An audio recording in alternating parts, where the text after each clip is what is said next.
Hello everyone, आज 9 जुलाई। पहला question हमारा किसी चक्रवात या तूफान को लेके है। चलिए स्टार्ट करते हैं, इसके बारे में जानते हैं क्या है ये तूफान बेरिल यानी कि हरिकेन बेरिल कहाँ अप्रोच कर रहा है, किस देश में अप्रोच कर रहा है, उसके तटों पे अप्रोच कर रहा है। तो वो है इजिप्ट, केन्या, यूनाइटेड स्टेट्स और तिमोर। सही उत्तर इसका है यूनाइटेड स्टेट्स में। तो अमेरिका के टेक्सास जो राज्य है उसकी तरफ बढ़ रहा है।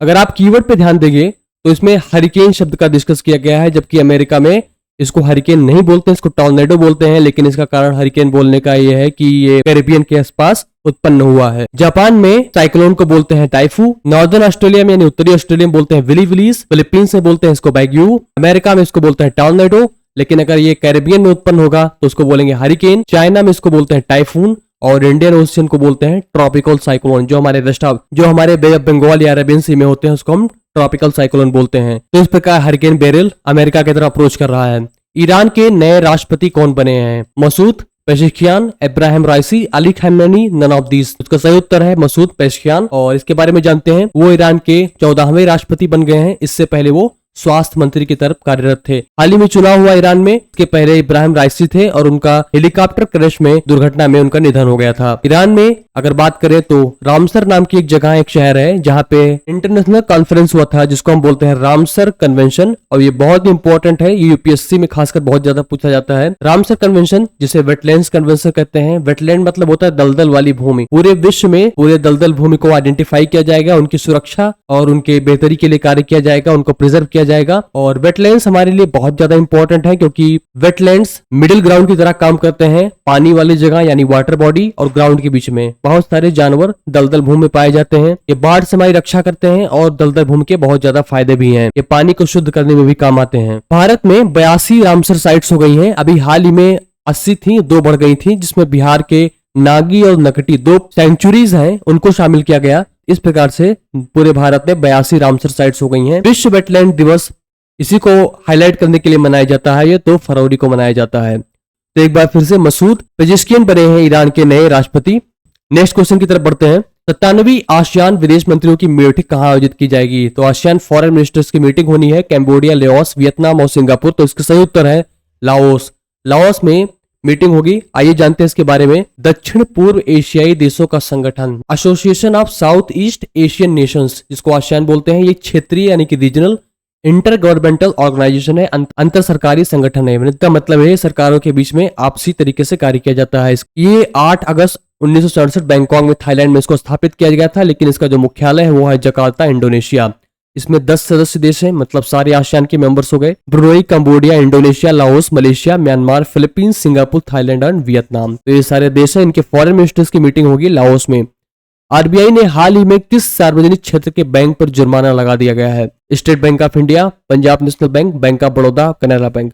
सार्वजनिक क्षेत्र के बैंक को हम बोलते हैं पीएसबी। पीएसबी मतलब होता है पब्लिक सेक्टर बैंक। ये बैंक ज्यादातर सरकारी होते हैं। इसमें 51% से ज्यादा हिस्सेदारी सरकार की होती है और ये मेनली सरकार के नियमों पे कार्यरत होते हैं। तो भारतीय रिजर्व बैंक ने पंजाब नेशनल बैंक पे जुर्माना लगा दिया है क्योंकि वो नॉन कंप्लायंस का था, मतलब अनुपालन, बैंकों के नियम का अनुपालन नहीं कर पाए थे, इसीलिए उन पर जुर्माना लगाया गया। अगर हम भारतीय रिजर्व बैंक ने अनुपालन न करने पर पंजाब नेशनल बैंक पे 1.31 करोड़ का जुर्माना लगा दिया गया है। आरबीआई समय समय पे जितने भी बैंक हैं पूरे देश में, अगर वो नियमों का पालन नहीं करते हैं तो उन पर जुर्माना लगा देता है। आरबीआई एक तरह से वॉचडॉग की तरह काम करता है। ये बैंकिंग और फाइनेंशियल सिस्टम भारत की पैनी नजर रखता है। आरबीआई एक नियामक संस्था है, रेगुलेटरी बॉडी है। ये रेगुलेट करता है कि कैसे बैंकिंग और फाइनेंशियल इंस्टीट्यूशंस देश में काम करेंगे। और ये बैंकों के लिए बैंकर यानी कि बैंकों को भी लोन देता है के रूप में कार्य करता है और भारत में बैंकिंग कार्य को नियंत्रित करता है। आरबीआई की स्थापना भारतीय रिजर्व बैंक अधिनियम यानी कि आरबीआई एक्ट जिसको बोलते हैं अंग्रेजी में 1934 में की गई थी। और इसका जो एक्चुअल फाउंडेशन यानी स्टार्टिंग जो काम शुरू हुआ था वो हुआ था 1 अप्रैल 1935 से। इसकी स्थापना हुई थी हिल्टन यंग कमीशन के रिकमेंडेशन से, जिसको हम पहले बोलते थे भारतीय मुद्रा और वित्त पर royal commission on Indian currency and finances.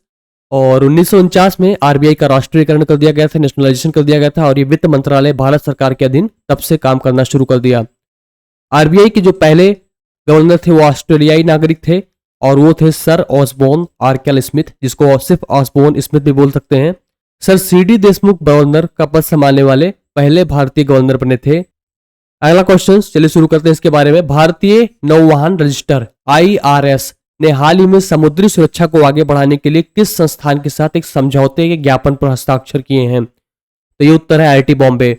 Register of ships उसके साथ मिलकर एक हस्ताक्षर किया है। इसका मुख्य उद्देश्य मैं आपको समझा देता हूं कि ये शिप्स की ट्रेजेक्टरी के बारे में है कि जो शिप्स डिसफंक्शनल हो जाते हैं, जो शिप्स डिसेबल्ड हो जाते हैं, उनके इंजन काम नहीं करते हैं, उनको समुद्र में तैरते हुए उनकी ट्रेजेक्टरी पता करनी होती है कि वो हवा की दिशा के साथ या किसी भी या कोई और जो फ्लोटिंग बॉडीज होती है, जो तैरती हुई जहाज होते हैं, शिप्स होते हैं जिनके इंजन खराब हो जाते हैं, तो वो कहाँ आगे जाएंगे, उनकी ट्रेजेक्टरी, उनका दिशा मार्ग हम प्रेडिक्ट करेंगे। पुस्तक है मेरे पापा परमवीर और भारत का मुसलमान नामक एक अन्य पुस्तक है। ये किसके द्वारा हाल ही में रिलीज की गई है? अमित शाह, नरेंद्र मोदी, मोहन भागवत और योगी आदित्यनाथ। तो इसका सही उत्तर है मोहन भागवत ने इसको रिलीज किया है। आइए इसके बारे में थोड़ा जानकारी प्राप्त करते हैं। पहली किताब जो है मेरे पापा परमवीर, ये किताब आरएसएस यानी कि राष्ट्रीय स्वयंसेवक संघ, जो उसके चीफ हैं वो है मोहन भागवत। तो जो किताबें दी गई है ये परमवीर चक्र से सम्मानित किए गए हैं। उनका नाम है अब्दुल हामिद, जो भारत के लिए लड़े थे 1965 में। जब इंडिया और पाकिस्तान का वार हुआ था तो इन्होंने बहुत ज्यादा बहादुरी से लड़ाई की थी और पाकिस्तान यानी दुश्मन के बहुत सारे टैंकों को नष्ट कर दिया था और इसी युद्ध में ये शहीद हो गए थे। तो उनको सम्मानित करने के लिए जो परमवीर चक्र है भारत का, ये बहुत ही वीरता के लिए दिया जाता है। अब्दुल हामिद जी को दिया गया था 1965 में और उन्हीं पे किताब लिखी गई मेरे पापा परमवीर। और दूसरी किताब जो है भारत का मुसलमान, ये भी मोहन भागवत द्वारा रिलीज किया गया है, जो राष्ट्रीय स्वयंसेवक संघ के चीफ हैं। राष्ट्रीय साहित्य पुरस्कार किसने जीता है? Who has one A national literary award?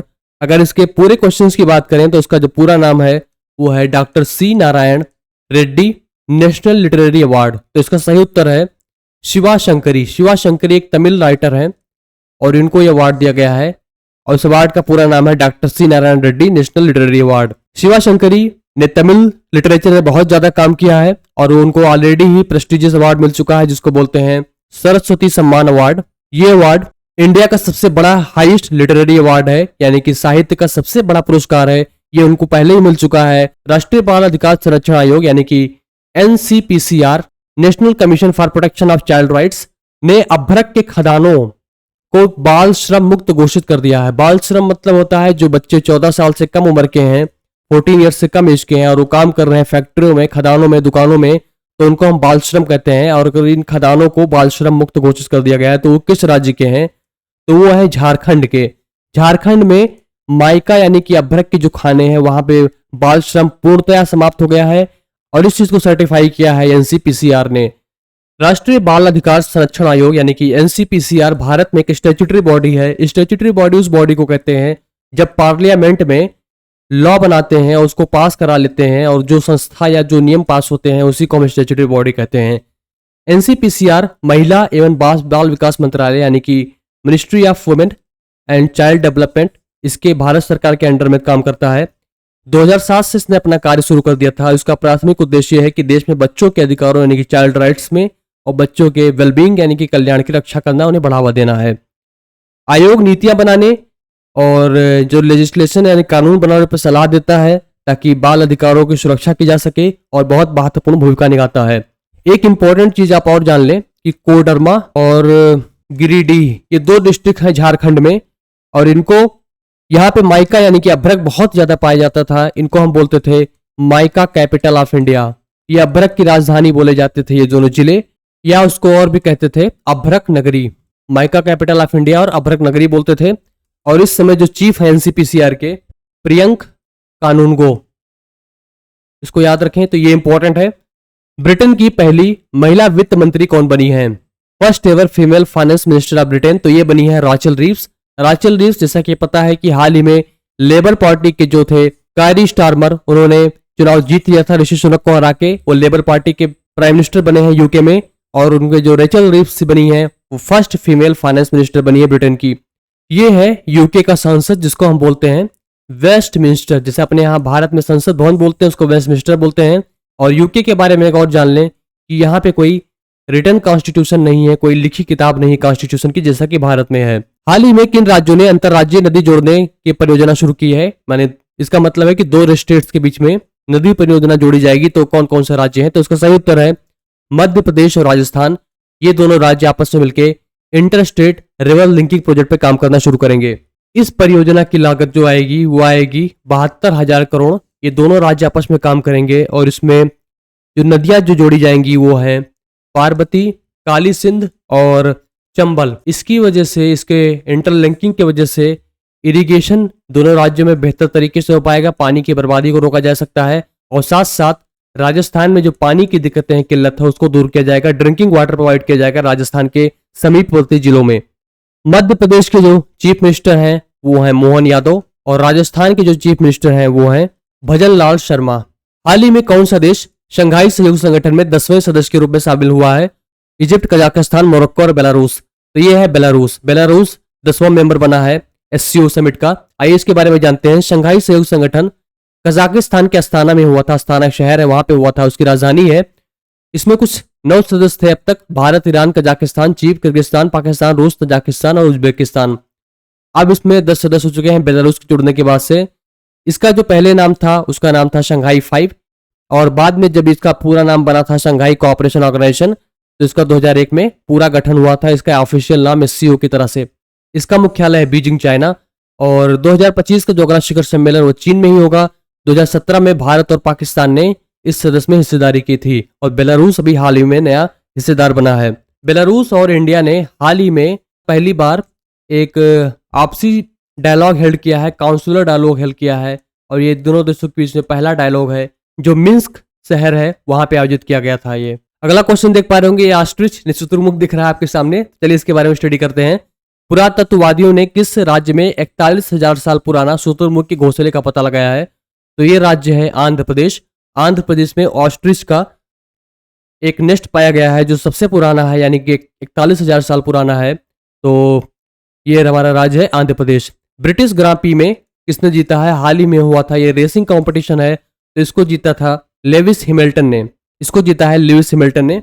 आशा आपको क्वेश्चन अच्छा लगा होगा। प्लीज इस वीडियो को लाइक कर दें, चैनल को सब्सक्राइब कर दें। कोई डाउट या फीडबैक हो तो जरूर शेयर करें, मैं उसको इंप्लीमेंट करूंगा और हम नई नई वीडियोस लाते रहेंगे, नए तरीके से स्टडी करते रहेंगे। तो आज के लिए बस इतना ही। Thank you so much for joining me. Have a great day.